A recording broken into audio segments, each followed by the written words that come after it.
గీతాంజలిపై TDP Janasena నాయకులు social మీడియాలో comment చేసినట్టు ఒప్పుకున్నారు తెలుగుదేశం పార్టీ నాయకుడు జీవీ రెడ్డి. అమ్మ ఒడి 4 సార్లు వస్తే 5 సార్లు ఎలా తీసుకున్నావని కొందరు కామెంట్లు పెట్టిన మాట వాస్తవమేనన్నారు. ఒకరిద్దరు అభ్యంతరకరంగా పోస్టులు పెట్టి ఉన్నా అవి గీతాంజలి వరకు వెళ్లాయో లేదో కూడా తెలియదన్నారు జీవీ రెడ్డి. తమ నాయకుల సోషల్ మీడియా వికృత చేష్టల వల్ల ఒక నిండు ప్రాణం బలైన చీమ కుట్టినట్టయినా లేని నాయకులు దాన్ని సమర్థించుకోవడాన్ని ప్రజలు తీవ్రంగా తప్పుబడుతున్నారు. వీడియోలు కూడా చూడొచ్చు మీరు.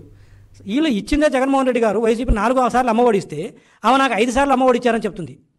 4 సార్లు అమ్మఒడి ఇస్తే నాకు 5 సార్లు అమ్మఒడి వచ్చింది, నేను ఏకంగా ఫిక్స్డ్ డిపాజిట్ చేసుకున్నానని చెప్పేసి చెప్పడం జరిగింది.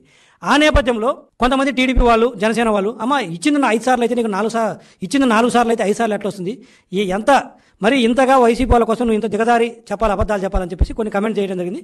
కొంత ఉంటారు, మనకు అందరికీ తెలిసిందే, ఒకరిద్దరు ఉంటారు. అయితే అదేదో కమెంట్ చేస్తే కనీసం ఏదైతే చెడ్డ కమెంట్స్ ఏదైతే ఉన్నాయో అసలు కనీసం తనకు చేరి ఉంటుందా లేదన్నది కూడా డౌటే.